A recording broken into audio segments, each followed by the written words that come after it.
Hello, friends. Welcome to the LeggLife podcast. My name is Adam. My name is Sherry. Sherry Beth, what episode are we on? Number 18. We are getting so close. And in fact, I don't want to jinx us by saying this, but we're getting so close to 20 episodes in a row without missing one. Yeah. I'm shocked. I'm pretty impressed. I'm very impressed. Yeah. Who knew that podcasts would be like the one thing we can actually do. What we can actually do is the thing we add the regularly. last. Oh my gosh. So we've talked about a lot of different things. Yeah. We've been serious. Mm-hmm. We've been funny. Mm-hmm. We've talked about Bigfoot and aliens. Oh, sure. If you missed that on the last episode, wow. Yep. That was a fun one. We talked about our favorite conspiracy theories. Maybe not even our favorite conspiracy theories. We just talked about a number of conspiracy theories. Some conspiracies, yeah. And here's what I'll say. Based on your guys' response, yeah, we're doing more of those. Yep, I think that'd be fun. It was so funny because so many of you guys were like, what about this? What about this? I was like, oh yeah, literally forgot about those. Yeah. So more conspiracy theory podcasts in the future, but today we are not talking about that. No, we're talking about something very serious. Sherry, what are we talking about today? Past jobs. Okay, so here's the thing. We were talking about how Sherry and I both have these like rando jobs that almost none of you who are listening will know that we had. Yep. Like They're little like blips on the radar. Blips on the radar Yeah. that just sort of like you move past and like that's it. Yep. Sherry has 2 jobs that she's worked at for 3 weeks each, which is very impressive to me. Yeah. And so we thought, you know what, let's do a podcast episode just talking about like our random jobs, like the jobs that we had that were just like blips. I think that's the perfect way to put it. Uh-huh. And I think the way we'll do this is we're just gonna go back and forth. Sherry will talk about one, I'll talk about one. We'll ask some questions about them. I think this is gonna be kind of a fun one. Yeah. Because we have had some random jobs. You guys will get to hear later on about the place that I worked that Sherry was convinced was a pot shop. I'm still convinced it was actually a pot shop. It was a cover. It was not a cover. It just sounds like it was a cover. So you guys will get to hear about that. Sherry Beth, talk to us about like some of your jobs. Let's start with you because ladies first. Okay. Well, so I think probably most of you who have followed our YouTube channel know that I worked at Chick-fil-A. Mm-hmm. Now, when did you work That was my first job. Okay. I don't know that I knew that. Yep. I was actually hired when I was 14 years old. Wow. Illegal. No, it was I'm just legal. kidding. I'm joking. I started working after I turned 15. Okay. But I was actually still 14 when they hired me. Uh-huh. And I worked there for 3.5 years. And this was this was like a food court Chick-fil-A at a Yep, mall. food court in a mall, Glenbrook Mall. What represent Fort Wayne, Indiana? Yep. And I enjoyed it. Yeah. It was fun. I really liked the people that I worked with. Mm-hmm. Yeah, I mean, it was a good first job, and I hung out for 3.5 years, which is pretty impressive, I think. One of the things that's impressed me about that job is a lot of people that I've known that have worked food service kind of jobs, and we'll talk more about like your food service experience later, is that once they've worked at a restaurant, they don't want to eat there at all. Like, they've seen how the food is made and, like, the people that are making it, and they're like, It's nope. like, nah, I'm good. Hard pass. But you love Chick-fil-A. I still love Chick-fil-A. Now, yes. is your love for Chick-fil-A because of how you were treated as an employee, because of what you saw like corporate, or just because they make a darn good chicken sandwich? It's the food, honestly. Like I said, I enjoyed my time there. I liked the people that I worked with for the most part. And, you know, honestly, like, part of it is I have seen how the food is made. Mm-hmm. And it's actually really good food. Interesting. To me. I know some people don't like it, and that's fine. But, like, for me, I actually see the process of how it is made, and I appreciate that. And it's good. Very interesting. Food. Plus, I mean, it's like that chicken sandwich. Give me a break. Right. You know? Yeah, it's the original chicken sandwich. Even if that sandwich was deep fried in tears, I would still eat it because it's so good. It's delicious. It's delicious. Correct. So yeah, Chick-fil-A for you. Why? Okay, so you worked there in high school? Yep. Is that right? Yep. Okay, and you were there for 15. like three some years? Yep. Okay, so one of the things that you talked about before with Chick-fil-A that I thought was interesting was like your, because it was in a mall food court, what you would do with other restaurants at closing. Right, so we were in a food court, and so to our right, we had a Taco Bell. Mm-hmm. So if you were looking at the Chick-fil-A counter, to our left was Taco Bell, to our right was Panda Express.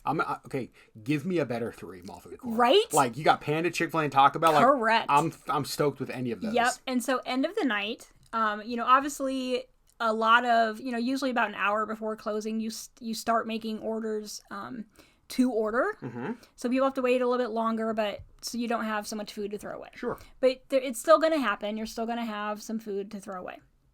So instead of eating the same thing that you had for your break, what we would do is any food that we had left over, we would trade with Panda Express or Taco Bell. So awesome. And so we would, I mean, just, whoever was closing up that night would be like, hey, I've got 2 chicken sandwiches. You want it? And you're like, hey, I've got some leftover orange chicken. Hex yeah. Like, that's like the best. You read instead of throwing it away, you might as well, right? You read story about the pioneer days where they were like trading beads and pelts.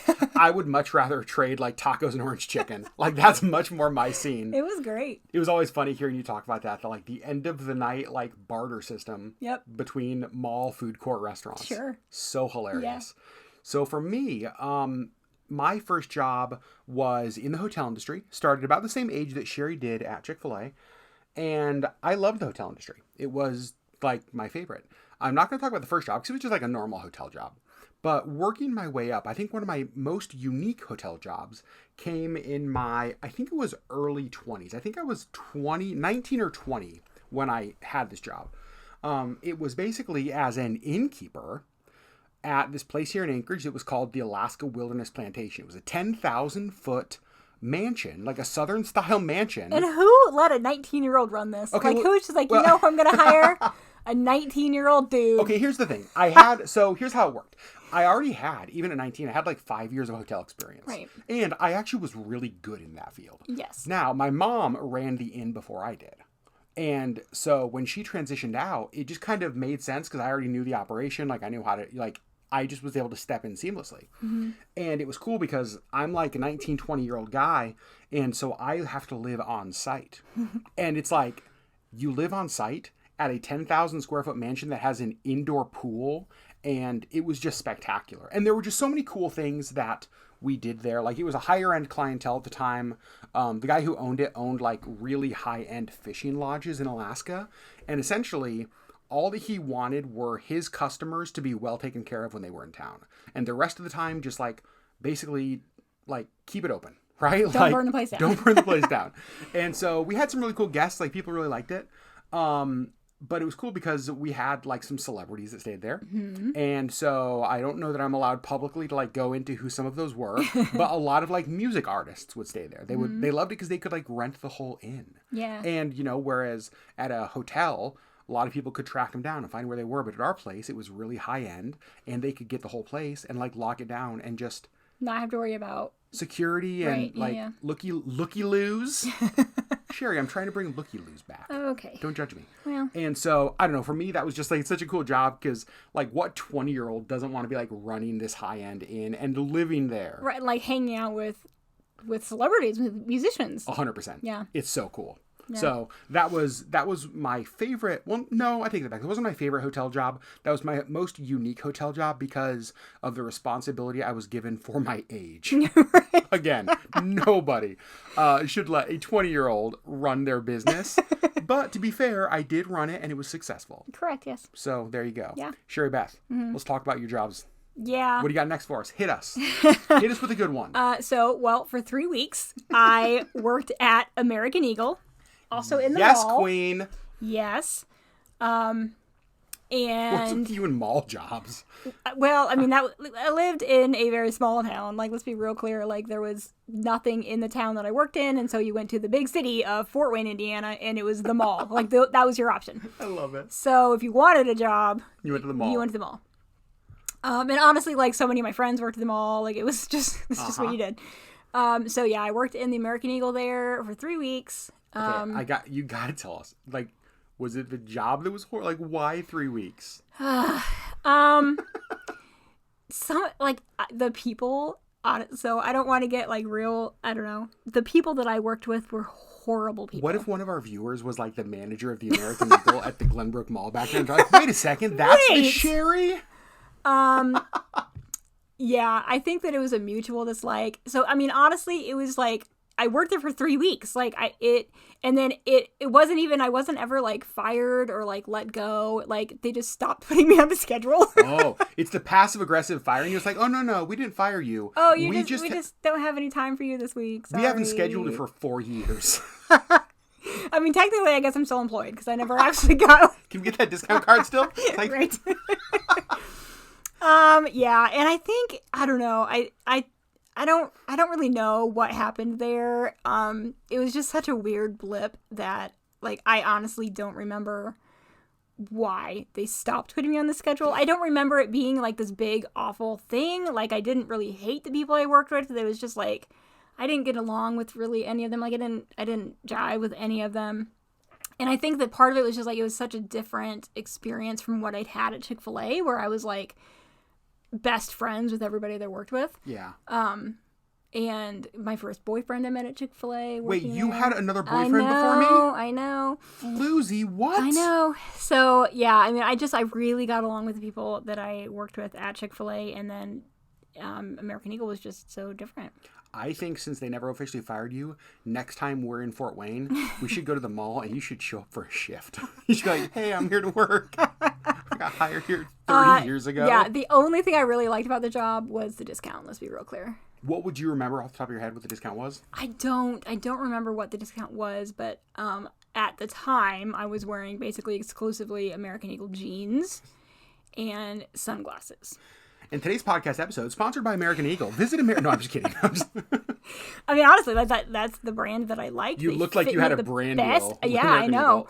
And I wore a lot of AE stuff, so it was just it made sense to me to work there and like get the discount because I was buying all of my clothes from there anyway. So funny. Yeah, it just didn't work out. In my mind, the reason they stopped putting you on the schedule is that you took one of your Chick-fil-A habits and tried to bring it to American Eagle, and at the end of your shifts, you were like swapping clothes with people at the Gap next to you. You're just like, hey, you want this tunic? I don't know what American Eagle sells. Like, I don't know, Sherry. In like 2000?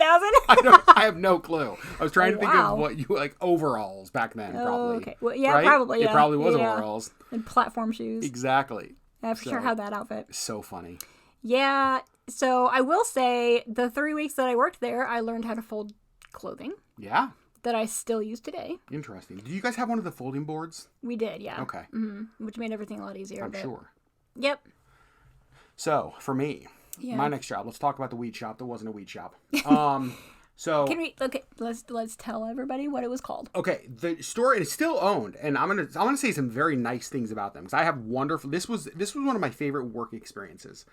There's a flower shop here in Anchorage called Muffy's Magic Garden that Sherry is convinced is a front for a weed store because of the name. Muffy's Magic Garden? I mean, come on. Okay, it's not a weed shop. So they sold quote unquote flowers.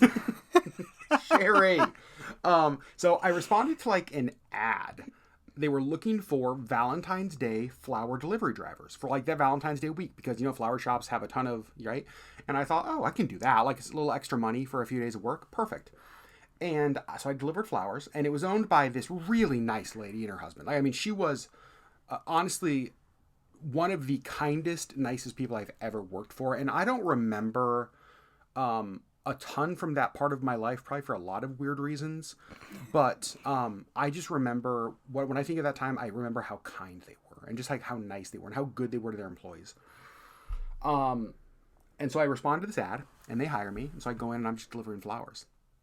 You guys, delivering flowers at Valentine's Day is the most awesome job ever because every person is excited to see you, and you're delivering flowers to people's like spouses, you're delivering flowers to their crushes, you're delivering flowers to like all of these people. And so it's like every time you walk into an office, everybody's like, oh, is that for me? Like everybody's excited to see you. And I just remember being like, this is so cool. And after Valentine's Day, I guess I did a good job because they kept me on. And I did a lot of deliveries. I did some in-shop stuff. But I just remember it being the kind of job that I always was excited to go to because I was treated really well there. The couple who owned it were really, really nice, just genuinely good people. And I loved working at the flower shop. Like, to me, I would say, I would think it sounds like an amazing job. I feel like it's something that every man should do at one point in his life. Interesting. Because you now know what bouquets to get me. Oh, totally. I'm great at buying flowers. By looking at the flowars how long they're going to last, yep. like where they are in their death stage. Yeah, totally. You know how to arrange flowers. I was going to say, I'm a heck of a flower arranger. Much better than me. Totally. And Yeah, like I feel like it's a really great skill for a man to have, because when you spoil me with flowers, you know how to spoil me with flowers. That's true. And it's not just like, you don't just go to the grocery store and buy whatever, like, crappy thing you can find. Like, even if you get it at the grocery store, like, it's still a nice bouquet because you know what you're looking for. And I know how to arrange it nicely. Yep. I know how to. Yep, totally. So I loved that job, but it's funny because of the name, Sherry's convinced it was a pot shop. Well, Muffy's Magic Garden. Sure. But it was one of my favorite work. When I think of jobs that I've had that I look back on with just like the fondest memory, it for me was that job. That's fun. Yeah. Sherry Beth. Yeah. Give us another rando. Okay, most of my jobs have been at restaurants. Interesting. Just to give a quick list, I worked at Chick-fil-A. Yep. I worked at Olive Garden. Well, when you're here, your family. Yep. I worked at a little place up here. It was actually the restaurant in a hotel that was at the time called the Millennium Hotel. Is now called the Lakefront. And that was another one of those blips. I think I only worked there for 2 or 3 weeks. Nailed it. I know. Well, and I left there because I had applied to the Millennium and this place called Sourdough Mine Company at the same time. And the Millennium called me back first. And I took that job because they called me back. And I think probably a week into working at the Millennium, Sourdough called me. And they said, we really, really want you to come work for us. Yep. And I said, well, I took this other job. And they were like, okay, well, we really want you to come work for us. And we'll pay you more. And I was like, well, I really just started this job. Like, I feel bad just, like, walking out on them. And they said, well, just give us a call. Yep. And I was like, well, okay. So I think, honestly, they called me back. Like, Sourdough called me back a week or two later. And they said, no, but for real, like, could you please come work for us? And it came down to my handwriting, actually. Yeah. And that's what they told me. So the job at Sourdough was hostess, like seating, and also taking phone orders because they had this big to-go kind of menu. And we loved it. Like, we took advantage of that for a long time. Totally. They would do, like, barbecue ribs and I loved Sourdough the Mine best Company. corn fritters I've ever had in my life. Preach. But with the phone orders, you're writing it down and then you're giving it to the kitchen. And so they needed to be able to read it. And I guess they were having trouble getting people that they could, like, read their handwriting. And so it really came down to my handwriting on my application. And they were just like, for real, we really, really want you to come work for us. And at the Millennium, it was just boring for me. I was a hostess there, and it was at the restaurant, and it's a fairly high-end hotel and restaurant. And I think the 2 or 3 weeks that I worked there, I think I sat 5 tables. Yeah. I remember you at that job really being unhappy, not because of like you were being treated bad or anything, but just like the job wasn't bored. I was bored. Yeah. And I had been a hostess at Olive Garden. Like, I knew how to do it. So my training was literally 5 minutes, and they were like, I told them more how to do my job than they could tell me because I had done it. And I was really good at it. Like, I was a great hostess. And so, like, the training was really just like so minimal. And then I just sat there. Like, it was, and I was in this really uncomfortable uniform. Like, it was just terrible. So I was just like, I think maybe, I'll take this sourdough job. So, and I worked there for almost a year. Yeah, that was a good job. Yeah. Yep. Plus, like, corn fritters. So I'm not going to lie. Right? Honestly, if you could go back, sourdough is no longer around, which is sad. Let's not talk about it. I know. I was going to say, if you could go back now and still get corn fritters, I'd be okay with that. Second job just for corn fritters, I'm down. Yeah. Yeah. It was cool, though, because, like, there was somebody you worked with there that we still see. Yeah. And it's always funny, like, I know her from Sourdough. Yep. Well, it's funny because she was a hostess / waitress at the Sourdough, and she's now a waitress at another restaurant here in town. And also owned by the same person, actually. Yep. So when Sourdough closed, the owner of that had opened up this other restaurant, so she just went and worked for him. So we still go there because it's great food, and we see her occasionally. I love that. Yeah. So Sherry had a lot of food service jobs. I never have. Always wanted to, which is weird, but I never have. My next job, the closest I got to food service was alcohol service. So actually, it's the reason that I left Muffy's Magic Garden was that I just turned 21, and there was an advertisement for a bouncer position at a bar in downtown Anchorage. Now, okay, the laughter is not necessary. It's just funny that you went from a flower shop to a bouncer. Flower shop / pot shop to a bouncer. But here's the thing. Is there any transition that is more me? No. No, that's what I mean. Like, if you wanted to describe me. Oh, Adam. It's like, hey, tell me what Adam's... transition. Yeah, tell me what Adam's like. You'd be like, well, he worked at a flower shop and he went to be a bouncer. It's like, okay, got it. I totally understand. So I was a big fan of the movie Roadhouse. I don't know if you guys remember the movie Don't, Sherry, I'm being mocked. This is a safe space. And I was a big fan of the movie Roadhouse. And so I was like, a bouncer? That sounds dope. Let's do that. And so I worked downtown. I applied for the job. I got the job. It was a bar that was kind of in a period of transition. It had been like, it had a reputation as one thing, and they were trying to transition it to something else. And so I was down with that. I thought it was cool. And so I started working there. And it's interesting because I really liked it. Like, really, really liked it.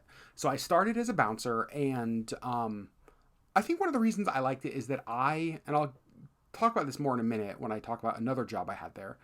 It's the same reason that I loved being a pastor, is that there's this element of getting to care for people, like in vulnerable spaces. And so as a bouncer, I always liked that, because I know the bouncers had like bad reputations of just like beating people and, you know what I mean? Like all that kind of stuff. But for me, like, obviously that's not how I am. And so I loved the bouncer job as somebody who got to like watch out for people. Right. So I loved that. But while I was there, it was the kind of thing that we had a pretty small staff and we all like really loved each other. We had the coolest crew. And so, you know, you're a bouncer, and then I got my like bartender license and I started bartending a couple nights a week. And then it was like, well, we need a DJ. I'm like, I can learn how to do that. And so then I like started DJing a couple nights a week. Yeah, and what was your DJ name? DJ Nocturnal with a K. Don't, Sherry. This was the job You're just my favorite person. This is the job you're waiting for me to get. DJ Nocturnal. On the ones and twos. Rick.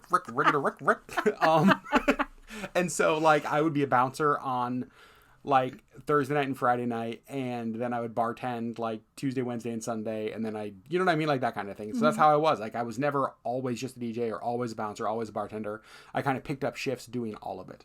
And I really liked it. I liked working down there. I will say it ended up being, when it started, it wasn't a terribly unhealthy part of my life, but it ended in one of the most unhealthy places for sure. And so I think that wasn't really it didn't end up being a good season of my life, but I remember much of that job being just like something I really liked. And someday I'll talk about how much I loved being a bartender and how similar it was to my time as a pastor, because there were so many similarities, and I loved both of those jobs for the exact same reason. Yeah. I will say though, the demise of that job and the ensuing circumstances are what led you back to me. That is very true. Yeah. Wow. That's very true. So, like when your life kind of collapsed, you came to me. I did come to you. So. And you were like, oh, no. No, you didn't say that. No. And so, yeah, that's a very good point. So my flower job to my bartending job to Sherry. To me. Aww. Okay, back to jobs. Yeah, back to jobs. Let's talk about me again for a second. This is okay. Hold on, before you move on. This is what I love about the podcast like format is that we get to see parts of your personality like that come out, because like you would never have said that on a vlog. No. Like, okay, back to me for a second. So yes, back to you. Let's hear it. Thanks. I worked at a Christian bookstore. Yeah, you did. Called the Anchor Room. Yeah, it was. Yep, I worked in the music section. Of course. I loved it. I worked with two of my friends. Okay. And I am still Facebook friends with her today. Okay. I am Facebook friends with his sister today. And so like still get to keep up on them. Like it was a lot of fun. We got to build like the displays. And it was so much fun. And it's that was the other retail job that I had. I've only had two, so I had American Eagle and I had Anchor Room. Okay. And those two jobs I cannot get out of my system, because anytime we're at a store, any store, it's true, I straighten. Yeah. If if I'm not actively shopping, I'm straightening. Yeah, you're fixing stuff for them. Yep. Always. Yeah, completely. Always. Like, I will refold clothes. Yep. I will straighten CDs. I will straighten books. I will straighten, like, I've watched it happen. I fix because I cannot not. That's so funny. Yeah. So you said you did like displays. Yep. So I want to know, because I know we have a lot of people who were also raised in like that Christian subculture in those days. Mm-hmm. Give me just a few of the artist displays that you remember doing. The Gaithers. Yeah, you did. Sure What's did. up, Indiana? I sure did. Rebecca St. James. Okay. I feel like that was about the time that, what was her name? I'm not going to be able to help you here. I know. Rachel Lampa. Well, yes. Such a stab in the dark. Who was the girl who was on, like, The Voice or something? Like, she was on one of the singing shows. Literally no idea. Nikki Minaj. Nikki Leonte or something like that. Do you remember her? No. Okay, well.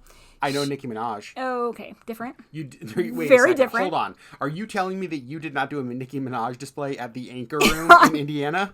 Wow. Yeesh. Yeah. No, +1 I did. I'm going to have to cut you The off. Katinas, I think I actually built their display. It's getting a little nerdy. It was great. It's getting a little nerdy. Okay, but we're talking 2000, 2001. Totally. They were huge back then. They were huge. Yep.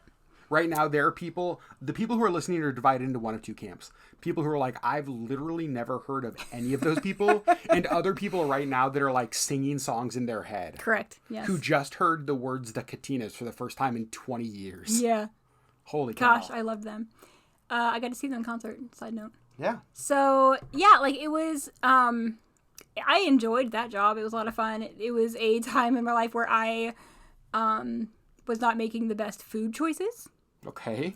Every night for dinner. And part of it was, like, because I would go straight from school. Like, I would leave school and go to work. And so it was over dinner time. And I had a pack of M&Ms and a Mountain Dew. Basically every night for dinner. That was my dinner. Wow. Yep. Super awesome. Very interesting. I could not do that now. No. At 19, 20 years old, I had no problem not packing on weight doing that, but I could not do that now. Our metabolism changes. Correct, yeah. So my last job I'll talk about is one that, gosh, Sherry, I'm curious to know if you even know this. So it was after life falls apart, I leave the bar. I'm no longer doing that. The engagement I was in broke up. And I was kind of like, I lost like the place I was living because I was with her, lost my job, I kind of lost everything, needed some income instantly. And so I took a paper route. Did you know this? Does this ring a bell for you? Yes. Yep. I took a paper route, delivering the newspaper. Yes. Because it was like a few $100. Uh-huh. And it was just like a few hours work. Uh-huh. And so I was probably 22 maybe? 21, 22. It was about the time that I came up here. It was close to then. Yeah. 21, Yep. 22. And then after that, I just did that for just a little while, just kind of get some quick cash. And then I actually went back to the hotel industry. Kind of like this was my second foray into that as my career. And I took a paper route. And it was interesting because I am not a morning person, right? Right. But I feel like I had to be there. And I don't remember, but I think it was like 3:15 in the morning. Yeah. How often did you just stay up, though? Oh, a lot of times. Honestly, there were a lot of times that I wouldn't go to sleep till after my route was done. And you know what I remember about this? I do remember about this. This is what I wanted to ask you. Yep, because this is about the time that we really like reconnected. We were reconnecting, yep. And so how many phone cards did we go through? Do you remember the phone cards? How about a phone card? There's a flashback. This should be called flashback. Because it was cheaper than long distance, paying long distance. And so we would buy phone cards. We sure would. For $20 a pop. And oh my gosh, I can't even tell you how many hundreds of phone cards we went through. But Indiana being 4 hours ahead of Alaska, so at your 3 a.m. was my 7 a.m. About the time that I'd start getting up and getting ready for school. Yep. And so we talked a lot. In the mornings. Because you were getting ready, and I was going to deliver papers. Yeah. I was on my paper route. Yeah. Wow. Were you 12? No, I was like 22. You were 22, right. No, but I remember that. I do remember that. I just remember because of the weird hours that you had, it actually worked out well for us to be able to have like normal conversations. I remember the paper route for me was, this is going to be a little bit of a diversion from what we're talking about, was a really humbling thing for me, but also in some ways kind of an encouraging thing. Because I, like, remember at 20 years old, I have a job where I'm running a high-end inn, living in a mansion with a pool. Hanging out with celebrities. I had just bought a new car, like brand new off the showroom. Like I was like, I was killing it. And fast forward to less than 3 years later, and like I have a broken engagement. I lost the place I was living. I didn't have a job, and I had to start delivering papers. And to me, it was one of those things that I remember. So I had a residential route. And so what I would do is I would like park in one spot and then just like walk the block, right? And then like walk back to the vehicle and then like go do another block. And I remember walking one morning and like having a couple of thoughts in my head. Number one, the first thought was like, what the crap's going on? Like, how did I get here? Like, what in the world happened? But then the other thought of like, I was kind of proud of myself because I was willing to do what it took to support myself. You know what I mean? Even if that meant as a dude in his early 20s, getting a paper route. Right. Because it was what I needed. Because I wasn't going to not support myself. Like I wasn't going to like rely on other people. I wasn't going to do whatever. Like I was going to do what I could to make it. And I just remember like this mixture of sort of like disappointment in myself for how did I get here to kind of like being proud of like, no, I will. You didn't give up. There's no job that was below me at that point, right? Like I would do whatever. Yeah. Including being a dude in my early 20s, like delivering papers. And it was always funny. Like because there was like the centralized distribution center we'd go to, like pick up our papes for the day. like I'm a newsie, right? Headlines don't sell papes. Newsies sell papes. Maybe that's why I like Newsies so much. Takes me back to my day. But I remember going to like the distribution center and it was so funny because it was like dads and their kids or moms and their kids. Like picking up, and then there's me. Right. Like, it's like, I don't really fit here. I think I know another thought that was going through your head a lot then too. What's that? Where can I get my vanilla Coke? Oh, because this is a rabbit trail. This is a rabbit trail. But can we just discuss vanilla Coke for a minute? Okay, so I've never been a huge soda fan, right? Soda's never been like a go-to for me. But talking to this one right here, who's sitting to my left, you introduced me to this. Did I introduce you or did you introduce me? I thought you introduced me. Didn't you tell me about vanilla Coke? I don't remember.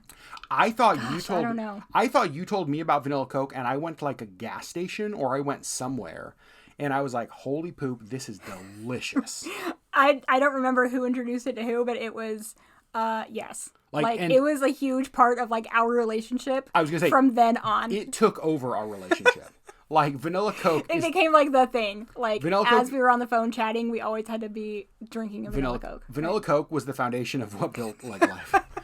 This podcast sponsored by Vanilla Coke. Find your vanilla Coke. No, I wish. So there you go. There's me as a newspaper delivery boy. Yeah. Sherry, any last jobs? You want to end this, or have we covered them all? Do you think? I don't know if I've had any. I worked at Curves for a while. Did work at Curves. That did not go great. Let's talk. The worst job I've ever had. Let's talk a little bit about the job you have now. Yeah. Primarily about how like this wasn't even supposed to be a job. No. So yeah, we'll just talk about this real quick. I stumbled into this job. Yep. So I had been working at Curves. And it ended horribly. The whole thing was horrible, beginning to end, but it also ended horrible. And I was there for like 3.5 years. Yep. It was not great for me mentally. You would come home most days crying, in tears. Right. Yep. So that ended, and at that time I was just like, I don't want to just find another crappy job that's going to make me cry. I want to find something that I'm actually going to like. And so I took my time. We were still fairly newly married, first couple of years of our marriage. And we were living in this tiny, tiny condo. And so it was just like, financially, it was mostly okay that I just took my time. I was no longer delivering papers. Right. I moved into a real job. Right. Yep. And so I just kind of started like looking at different places and applying, and nothing was really panning out. And I was just like, what am I going to do? And so I think I'd been jobless for about 5 weeks. Mm-hmm. And we were at church, and a friend of ours, so Adam was good friends with their son. Yep. So the mother came up to me, and she just said, hey, I just found out, like, you don't have a job, like, tell me what's going on there. And she, like, prayed with me, and, like, she's just, like, the nicest person ever. And she was like, so, we're just about to leave on this trip. We'll be gone for a couple of weeks, but when we get back, we would really appreciate your help just kind of building these submittals. And they own their own company. Mm-hmm. And it's an electrical contractor. And at the time, the digital world wasn't really a huge thing just quite yet. And so everything was copies. And they would submit these proposals for jobs. And it was like giant binders. Like 2 and 3 inch binders packed full, and like 20 copies of each that they would give to the contractors, to the owners, to the architects, to like everybody. And she's like, we have this big job coming up. We need, if you could just come help for a couple of days and kind of build these submittals, that would be really helpful. Just we'll pay you cash, like just kind of help us out. And I was like, okay, well, call me when you get back. So she did. She called me when they got back, and I went in. And I mean, honestly, like, it was just like, it was supposed to be a 2 or 3 day kind of thing, like stand at the copier and just make copies and hole punch and build these submittals, and that was going to be it. And like the second day, I realized that all the questions that she was asking me were like interview questions. And I was like, I think she's like interviewing me. And I mean, she kind of built it into conversation, and so it wasn't like awkward, but it was just like, as I'm building this middle, she's asking me, job history and like that kind of stuff. And so when this job was done, she was like, well, we've got more if you're interested. And I was like, well, I mean, sure, like nothing else is panning out right now. I said, I've got other resumes out, but this could fill in gaps. Anchorage did not have an American Eagle at the time. You did not consider going back. Correct. Okay, correct. Got it. Yes. Or an Olive Garden, actually. Or an Olive Garden. So, you were out of luck. Yeah. And so really it started out as this, like, I'm just helping them out. Yeah. And we're almost 14 years later, and now they just can't get rid of me. So you're stuck with me. Yeah. So really, like, it was totally a godsend. Like, yeah, it really her was. just coming up to me at church and just like, hey, we've got this thing. Do you want to come help for a couple of days? And then I just never left. So it's one of the things, though, like, to me, that story tells so much about, like, just what I know to be true about you as a person and a worker. That doesn't surprise me at all, because I've always said, like, if I could hire somebody, like, Sherry's who I would hire. Just, you are so detail oriented, you are so focused when it comes to work, you are so great at just, like, making sure what needs to get done is done. You just, like, crush that stuff. yeah. And so it doesn't surprise me that, like, they brought you in for a project, and it was just like, yeah, we can't let her go.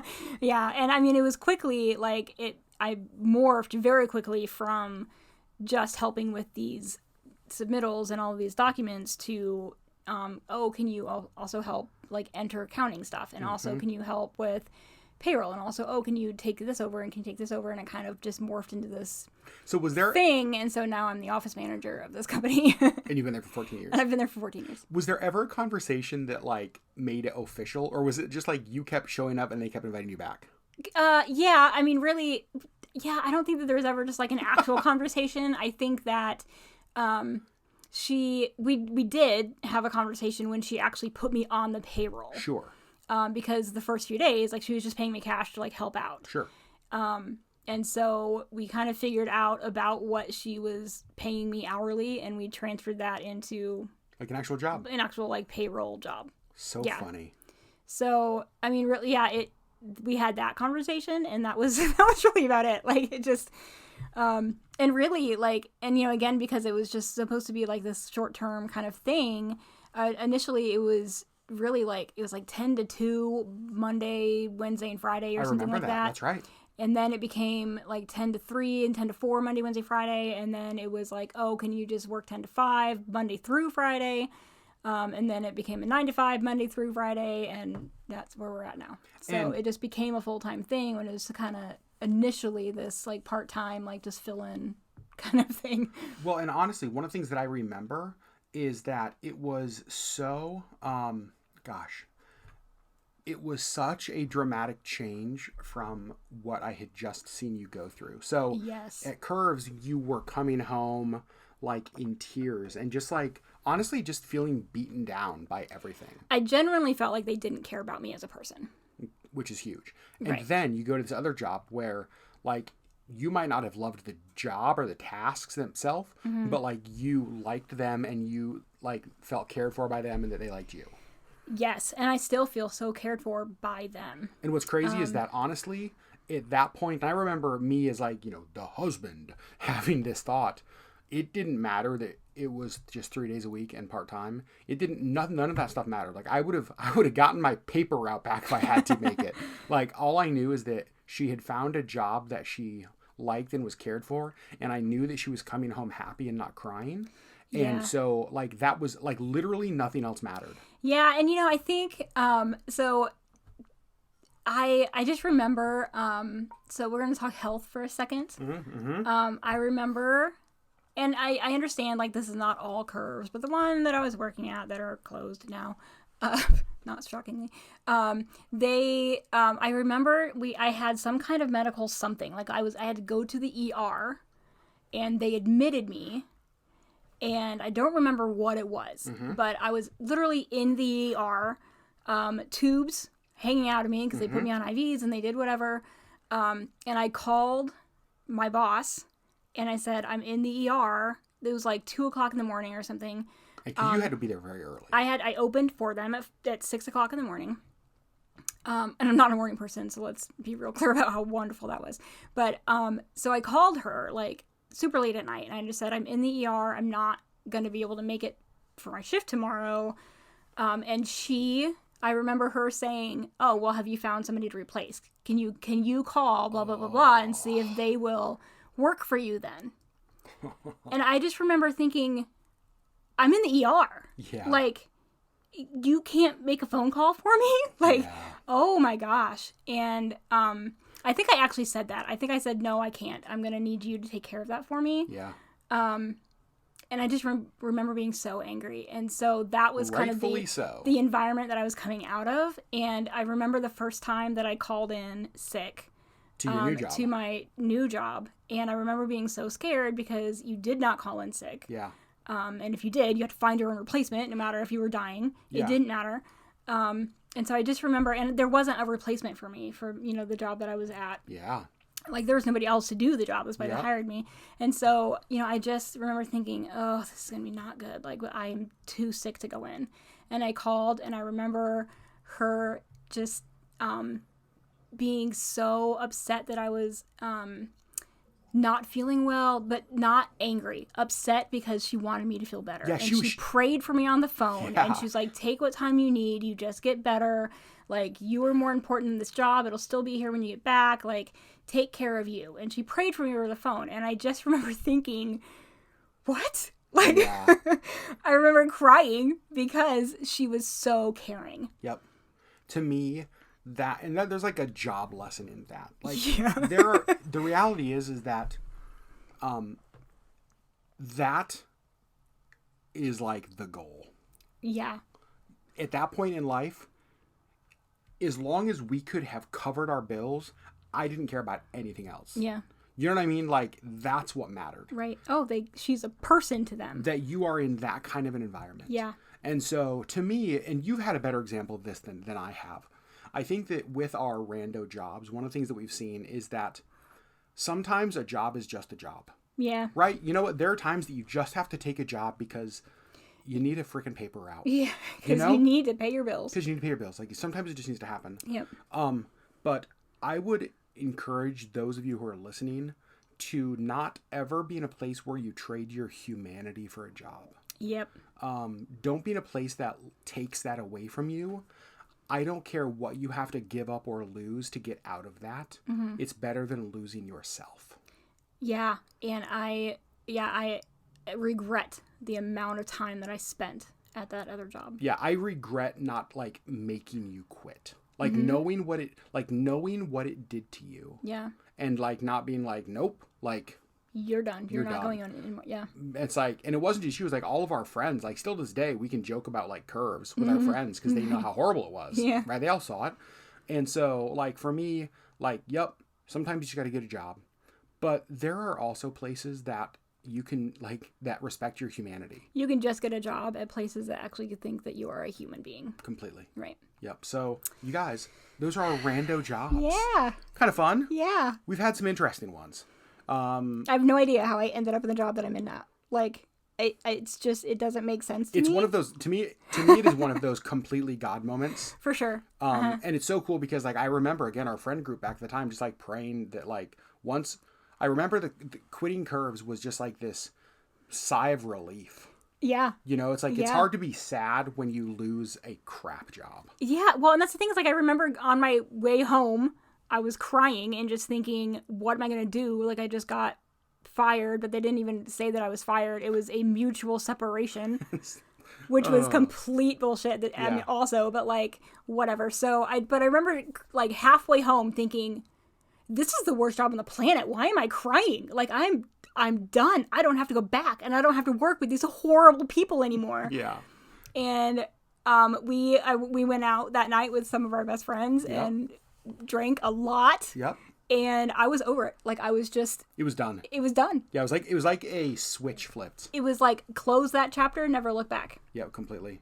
Yep. And then, like, several weeks later, you stumble into what has been a now almost 14-year job. And they still care about me as a person. With all of the health issues that I've had, they have continued to be so caring. Yep.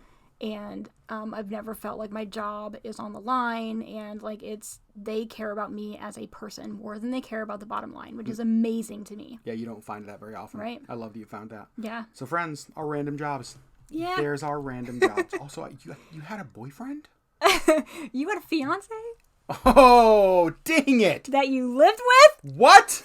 Living in sin, ladies and gentlemen. That'll be the topic of our next podcast episode. We're going to have a Living in Sin episode. We're just going to talk about all of our worst sins. Oh, gosh. Welcome to a 13-hour podcast. Right, I know. I don't think we have time for all that. Yeah. There's not enough space on the internet for that. So you guys, as you know, every single week, we love hearing back from you. And the way that we're doing it is a little bit different just because of the way podcasts work. Over on our LeggLife YouTube channel, there's a little tab called Community. Or if you just like scroll through our recent posts over on YouTube, you'll see a photo. And that photo is going to have like the title of this topic. And below that, you can leave a comment. Now, what we want from you guys is to just like post to me your random jobs. Ask us questions about our random jobs. If there's something that came up in this episode that you just want to like interact with us about, over there is where you can do that. Yeah. Over there is where you can post that.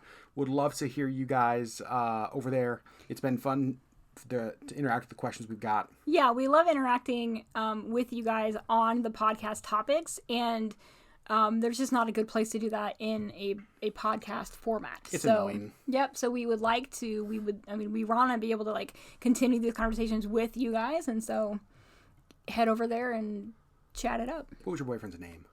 Nick. I was going to say Chad. Nick. Nick? Nicholas. Yeah. Nick. Nick's a good name to say angrily. Oh, Nick. Right? Just like it's got an anger to it. Nick. Yeah.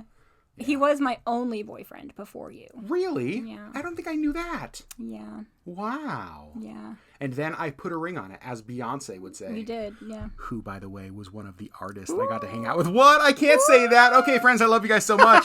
Thanks for hanging out, and we will talk to you. We'll see you. We'll listen. You'll listen to us. What if that was our ending? And you'll listen to us on the next LeggLife podcast. I don't know. Bye, friends. Weird. It's weird. Bye.